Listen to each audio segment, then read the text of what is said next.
우리 인간의 시간은 유한합니다. 한정적이죠. 제가 대학원에서 죽음에 대해서 연구할 때에도 일 잘 사는 준비도 중요하지만 잘 죽을 준비도 중요한 것을 배웠습니다. 웰다잉이라고 하죠. 잘 죽는 것이 얼마나 복된 일인지를 요즘 많이 깨닫곤 합니다. 여러분, 우리의 인생의 마지막 순간이 찾아왔을 때, 특별히 우리가 임종의 시간이 찾아왔을 때 여러분 어떻게 보내기를 원하십니까? 가장 이상적이고 아름다운 모습은 사랑하는 가족과 또한 사랑하는 사람들에게 둘러싸여서 이 축복의 메시지를 남기고 또 작별의 인사를 하는 것이죠. 이 성경을 보면 이 야곱이 그 마지막 순간이 참 이상적인 것 같습니다. 우리 히브리서 11장 21절 말씀입니다. 시작. 야곱은 죽을 때 믿음으로 요셉의 아들들을 하나하나 축복해주고 그의 지팡이를 짚고 서서 하나님께 경배를 드렸습니다. 아멘. 제가 이 말씀을 묵상하고 하나님, 제 마지막 순간이 이렇게 되길 원합니다. 야곱은요, 임종 직전에 두 가지를 행동했죠. 하나는 자신의 자녀들을 축복했습니다. 그리고 함께 하나님을 경배했지요. 이런 얼마나 아름다운 마지막 순간일까요? 여러분도 이 모습을 소망하시길 소망합니다. 이 사도행전 7장을 보면 기독교의 첫 번째 순교자인 스데반 집사는요, 이 복음을 전하다가 돌에 맞아 죽는 순간에 예수님을 바라보면서 예수님, 나의 영혼을 받아 주옵소서 이렇게 고백하면서 삶을 마무리했지요.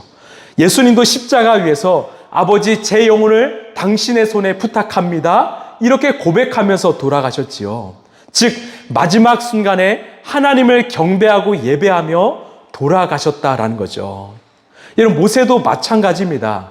지금 이제 인생의 마지막 순간이 찾아오면서 모세는 이스라엘 백성들 앞에서 하나님을 찬양하며 노래를 불렀다고 신명기는 증거하고 있습니다.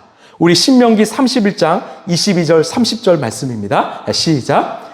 그날에 모세는 이 노래를 적어 이스라엘 백성에게 가르쳐 주었다.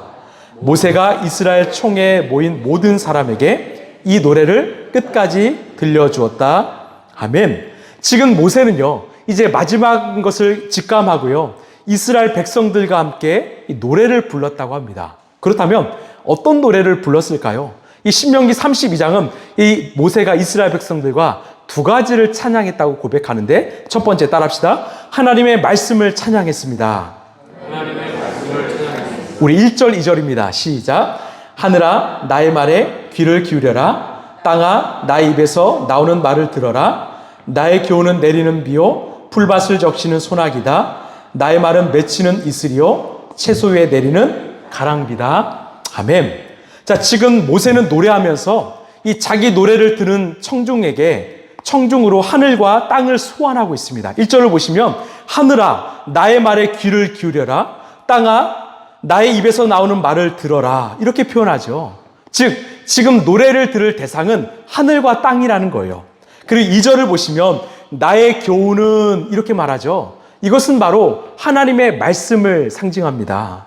즉 모세가요, 이 광야 생활 40년 동안 가르쳤던 교훈은 바로 하나님께서 주신 그 말씀을 자신이 전달했다라는 거죠. 즉 그 교훈은 하나님의 말씀이었습니다. 그래서 이 하나님의 말씀을 2절을 보시면 몇 가지로 비유하는데, 나의 교훈은 내리는 비다. 풀밭을 적시는 소나기다. 나의 말은 맺히는 이슬이다. 채소 위에 내리는 가랑비다. 즉 다양한 비의 모습으로 비유하고 있는 것입니다. 여러분, 이 비는요, 이 폭우처럼 쏟아지는 소나기나 장마가 아닙니다. 즉 풀과 꽃과 채소들을 자라게 하는 아주 유익한 비라고 이야기하고 있는 것이죠. 즉 하나님의 말씀은요, 이처럼 이슬처럼 가랑비처럼 우리 영혼에게 잔잔히 내리는 이 비와 같다라는 것입니다. 우리 영혼이 그 비를 거부하지 않습니다. 마치 가랑비에 옷 젖듯이 우리의 삶을 이로운 말씀이 덮고 다스리고 있다라는 것이죠. 그리고 그 비가, 그 말씀이 내 영혼을 변화시켰다라고 말씀합니다. 그래서 하나님의 말씀은 우리의 삶을 변화시킨다라는 것이죠. 여러분, 히브리서 기자가 이 말씀에 대해서 이렇게 증언하는데요. 우리 히브리서 4장 12절입니다. 시작. 하나님의 말씀은 살아있고 힘이 있어서 어떤 양날 칼보다도 더 날카롭습니다. 그래서 사람의 속을 꿰뚫어 혼과 영을 갈라내고 관절과 골수를 갈라놓기까지 하며 마음에 품은 생각과 의도를 밝혀냅니다. 아멘. 이 하나님의 말씀이 영혼의 단비처럼 내려서 우리의 영혼 육을 깊이 스며들어서 우리의 삶을 바꾸는 능력의 말씀, 비라고 이야기합니다. 그래서 하나님의 말씀은 마치 비를 맞는 것과 같다고 비유하는 것이죠. 여러분, 모세가 이스라엘의 지도자로서 40년 동안 한 일은 무엇입니까? 바로 하나님의 말씀을 받아서 그 말씀을 전한 일이죠. 여러분, 이것은 예수님도 마찬가지입니다. 예수님께서 공생애를 시작하시기 전에 이 마귀에게 시험을 당하셨죠. 그때 뭐라고 고백하셨는가? 우리 마태복음 4장 4절입니다. 시작. 예수께서 대답하셨다. 성경에 기록하기를 사람이 빵으로만 살 것이 아니라 하나님의 입에서 나오는 모든 말씀으로 살 것이다 하였다. 아멘. 예수님은 분명하게 말씀하셨어요. 사람은 무엇으로 사는가? 바로 하나님의 말씀으로 산다고 선포하셨습니다. 또요, 예수님이 사역을 마무리하시면서 이 제자들에게 기도하셨는데 뭐라고 기도하셨는가? 우리 요한복음 17장 8절입니다. 시작. 나는 아버지께서 내게 주신 말씀들을 그들에게 주었습니다. 그들은 그 말씀을 받아들였으며 내가 아버지께로부터 온 것을 참으로 알았고 또 아버지께서 나를 보내신 것을 믿었습니다. 아멘. 예수님은요, 마지막 순간에도 내가 아버지께서 내게 주신 말씀을 전했다라고 말합니다. 즉, 모세의 사역도요, 예수님의 사역도요, 또 성경에 등장하는 모든 제사장과 선지자들의 사역은요, 이 하나님의 말씀을 전하는 사역이었습니다. 여러분, 이것은 저도 마찬가지죠. 제가 아무리 여러분에게 제 말로 위로하고 격려한다고 한들 이것은 한계가 있습니다. 여러분, 우리 인간에게 주시는 최고의 회복은요, 최고의 치유는 바로 하나님의 말씀을 전하는 것입니다. 하나님의 말씀을 들려주는 것입니다. 여러분도 마찬가지죠. 내 주변에 있는 가족과 이웃들에게 내가 줄 수 있는 최고의 선물은요, 최고의 위로와 치료는 바로 하나님의 말씀을 전하는 것입니다. 여러분, 믿으십니까? 왜요? 이 말씀은 내 영혼의 단비가 되어서 우리의 마음과 심령을 변화시키기 때문이죠. 그래서요, 제가 늘 준비하는 설교는요, 거의 예화가 없습니다. 늘 말씀만 전하는 것이죠. 왜? 하나님께서 우리에게 주신 최고의 재료만으로도 충분하기 때문입니다. 제가 신학생 때 하루는 이 한국교회에서 존경받는 목회자였던 이 한경직 목사님, 이 영락교회 한경직 목사님의 설교문을 한번 탐독해 보았습니다. 제가 충격받은 것은요, 이 한경직 목사님의 설교문을 보니까 처음부터 끝까지 다 성경 말씀으로만 되어 있더라고요. 시작부터 끝까지 말씀으로만 풀이해서 설교를 하셨더라고요. 개인적인 이야기나 어떤 예화가 거의 없었습니다. 오직 말씀이었습니다. 그래서 그 말씀에 더 힘이 있었던 것이죠. 더 그 말씀을 듣고 성도들이 살아나고 회복을 입었던 것이죠. 오직 하나님의 말씀이 내 심령에 들려지기 때문에 성도들이 그 말씀을 듣고 살아났던 것입니다. 그때 제가 결단했습니다. 맞아. 나는 하나님의 말씀만 전해야지. 그 말씀만 잘 전해드려야지.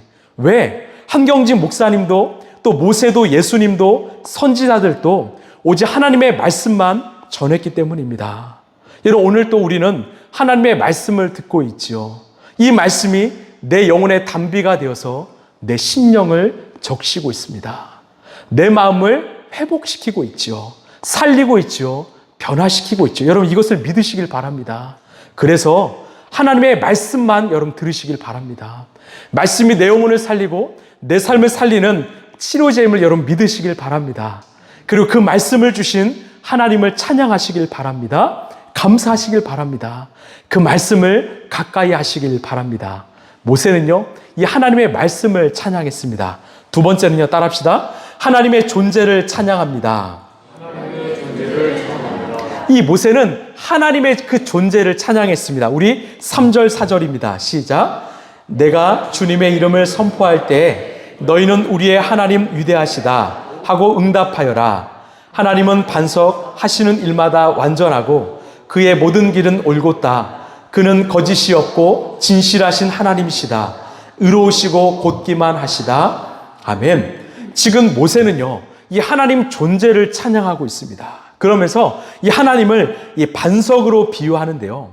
여러분, 이스라엘 백성들에게 이 반석은 어떤 의미가 있었을까요? 여러분, 광야 사막을 지낼 때 반석은요, 바로 이들에게 이 그늘이 되어 주었습니다. 즉, 안식처이고 쉼터였지요. 그런데 바위는 단순한 쉼터만이 아니었습니다. 우리 13절 말씀 함께 읽어볼까요? 시작.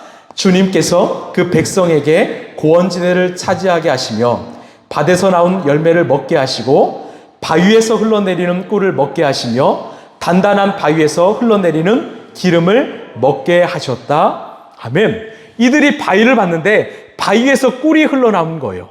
바위에서 이 먹을 기름이 흘러나왔습니다. 즉 이들에게 반석은요, 생명이었습니다. 꿀과 기름과 또 쉼터와 안식이 되어주는 생명이었다라는 거죠. 즉 하나님이 반석이시고 반석이신 하나님이 이들을 살리셨다라고 고백하는 것입니다. 여러분, 이스라엘 백성들에게 모래는요, 언제나 사라지는 것을 상징했던 것이고 이들에게 반석은요, 변치 않는 생명을 주는 것을 상징했습니다. 예수님께서 이 산상수훈을 말씀하시면서 마지막 결론으로 뭐라고 하셨지요? 우리 마태복음 7장 24, 25절입니다. 시작. 그러므로 내 말을 듣고 그대로 행하는 사람은 반석 위에다 자기 집을 지은 슬기로운 사람과 같다고 할 것이다. 비가 내리고 홍수가 나고 바람이 불어서 그 집에 들이쳤지만 무너지지 않았다. 그 집을 반석 위에 세웠기 때문이다. 아멘. 여러분 믿으십니까? 반석 위에 세운 집은요, 반석 위에 세운 인생은 결코 흔들리지 않다라는 겁니다. 지금 여러분의 인생은 무엇 위에 세웠습니까? 여러분, 반석이 말씀이고 하나님이라고 하는데 여러분, 내 인생은 지금 무엇 위에 세워지고 있습니까? 여러분, 세상에는 모래가 너무나 많지요. 모래는 무엇입니까? 불면 언제든지 사라지는 것들입니다. 가령 돈이고요, 또한 명예이고 권력이고 욕심인 것이죠. 이런 모래 위에 내 인생을 세우지 마십시오. 이런 모래를 의지하지도 마십시오. 그 인생은 언제든지 흔들리고 사라질 것입니다. 그러나 반석이신 하나님 위에 세운 인생은요, 결코 흔들리지 않을 것입니다. 여러분 믿으십니까? 여러분, 그 삶을 살아내시길 바랍니다. 저의 고향집의 가훈은요, 하나님만 섬기는 우리 집입니다. 즉 하나님 위에 우리 가정을 세우자라는 마음으로 이 부모님이 그 가훈을 세워주셨거든요. 여러분, 하나님 위에 여러분의 인생을 세우시길 바랍니다. 하나님 위에 여러분의 가정을 세우시길 바라요. 하나님 위에 여러분의 인생을 일터를 세우시길 바랍니다. 이 찬송가에 이런 찬양이 있죠. 이 찬송가 484장에 8장에 이 몸의 소망 무언가 우리 주 예수뿐일세. 우리 주 예수밖에는 믿을 리 아주 없도다. 주 나의 반석이시니 그 위에 내가 서리라. 그 위에 내가 서리라. 후렴법은 주 나의 반석이시니 그 위에 내가 서리라. 그 위에 내가 서리라. 이 찬양은요, 영국 침례교회 이 에드워드 모트라는 목사님께서 이 작사하신 곡인데요. 사실 이 모트 목사님은 이 본래는 목공소를 운영하시는 이 목수였습니다. 예수님을 몰랐습니다. 그러다가 이 런던의 한 교회에 들어갔는데 그 존 하야트라는 목사님의 그 설교를 들었어요. 요한복음 3장의 그 거듭남의 설교를 듣고 그 자리에서 예수님을 영접했습니다. 그때 신경을 이렇게 기록했는데요. 잘 들어보십시오. 내 영혼이 거듭나자마자 내 눈동자에는 내 생에 처음으로 생기를 되찾았고 내 마음에는 생수가 솟아오르기 시작했다. 그리고 목공소에서 내가 들고 있는 이 망치는 음악을 연주하기 시작했다. 즉 영혼이 살아나자마자 정말 내 안에서 생명이 터져 올랐다라는 거죠. 내 망치는 하나님을 찬양하는 악기가 되었다라는 거죠. 우리의 온 삶이 하나님을 찬양하기 시작했다라는 거죠. 그때 이제 행복한 목공이 되어서 정말 열심히 목공을 통해서 하나님을 예배하기 시작했습니다. 그리고 사업이 성공해서 큰 목공소도 차렸는데요. 그러다가 55세에 자신을 온전히 예수님께 드리고 이 목회자의 길을 걷기 시작했습니다. 하루는요, 이 망치질을 열심히 하고 있는데 마음 가운데 한 편의 시가 떠올랐습니다. 그 떠올랐던 시가 바로 아까 말씀드린 이 몸의 소망 무언가 우리 주 예수뿐일세 이 찬양의 가사였습니다. 하루는 그 목사님의 친구 목회자가 위중한 병에 걸려서 이 병상에 누워 있었습니다. 이 문안을 갔는데 그 목사님 친구가 자신에게 찬양을 좀 들려달라고 요청했습니다. 그때 이 시를 들려주었습니다. 굳건한 반석이시니 그 위에 내가 서리라. 그 위에 내가 서리라. 주 나의 반석이시니 그 위에 내가 서리라. 그 위에 내가 서리라. 그 친구 목사님이 그 시를 듣자마자 정말 평안한 모습으로 숨을 거두었다고 합니다. 그리고 이 찬양은 영국 교회뿐만 아니라 온 세상의 교회가 사랑하는 찬송가가 되었습니다. 여러분, 저와 여러분이 믿는 하나님은 누구십니까? 우리가 하나님을 믿는다고 늘 고백하며 이 자리에 앉아 있는데 여러분이 믿는 하나님은 지금 누구십니까? 우리 하나님이 여러분의 인생에 흔들리지 않는 반석이십니까? 그 하나님 위에 여러분의 인생을 세우고 계십니까? 내가 그것을 진정으로 고백한다면 내 삶에 걱정과 두려움이 있을까요? 그래서 모세는 이렇게 고백하는데 우리 10절입니다. 시작. 주님께서 광야에서 야곱을 찾으셨고 짐승의 울음소리만 들려오는 황야에서 그를 만나 감싸주고 보호하고 당신의 눈동자처럼 지켜주셨다. 아멘. 이것은 모세의 진정한 삶의 고백입니다. 반석이신 하나님께서 우리의 인생을 감싸주셨고 보호하여 주셨고 눈동자처럼 지켜주셨다. 여러분, 여러분은 하나님께 어떤 고백을 하고 사십니까? 늘 나는 이것이 부족하고 내 인생에는 왜 이것이 없을까? 이렇게 늘 푸념만 여러분 고백하며 살고 있습니까? 아니면 맞아, 그럼에도 불구하고 하나님이 나의 인생에 반석되어 주셔서 나를 감싸주셨지. 오늘 또 보호해 주셨지. 오늘 또 눈동자처럼 지켜주셨지. 여러분, 이렇게 고백하며 살고 있습니까? 이런 고백의 삶은요, 다를 수밖에 없지요. 때로는 하나님께서 우리를 마치 이 독수리의 새끼처럼 훈련을 시키실 때가 있습니다. 여러분, 독수리의 새끼가 어떻게 날개를 펴서 하늘을 날아오를 수 있을까요? 이 어미 독수리는요, 이 가파른 바위산 위에나 아니면 절벽 꼭대기에 나뭇가지를 엮어서 둥지를 만들지요. 그리고 새끼들이 자라서 날 때가 되면 자기 부리로 그 새끼를 그 둥지 밖으로 떨어뜨립니다. 떨어지지요. 그러면 절벽에서 떨어지는 새끼는요, 날개를 펴기 시작합니다. 그때 자기 스스로 날갯짓을 할 수 없기 때문에 이 아비 독수리가 날아와서 그 날개로 자기 새끼를 딱 받지요. 그리고 다시 하늘로 올라갑니다. 다시 떨어뜨립니다. 다시 받지요. 또 다시 날아올라서 다시 떨어뜨립니다. 다시 받습니다. 이것을 반복해서 그 훈련을 통과하면 독수리 새끼는요, 높이 멀리 나는 새가 어느새 되어간다라는 거죠.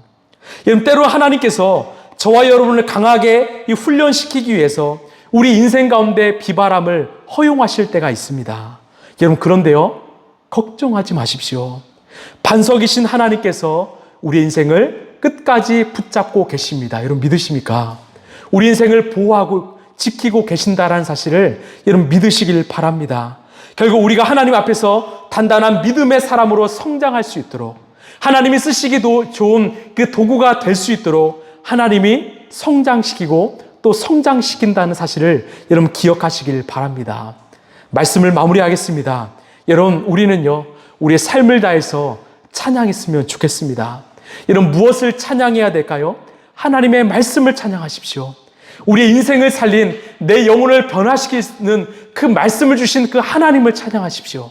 그리고 하나님의 그 존재를 찬양하십시오. 오늘도 나와 함께 하시고 내 곁에 서서 나를 지키고 보호하시는 여러분, 그 하나님을 찬양하십시오. 우리의 삶으로 하나님을 찬양하시길 바랍니다. 여러분, 누구를 만나든지 내 입술로 하나님을 증거하는 입술이 되길 소망합니다. 여러분, 인생에 고난이 찾아왔습니까? 여러분, 찬양하십시오. 내 인생에 어려움이 찾아왔습니까? 여러분, 찬양하십시오. 내 삶에 감사와 행복이 넘쳐납니까? 또 찬양하십시오. 하나님은 우리의 찬양을 받으시고 우리의 고백을 받으시고 우리의 삶을 통해서 많은 사람들에게 위로와 격려의 삶을 살게 하시리라 믿습니다.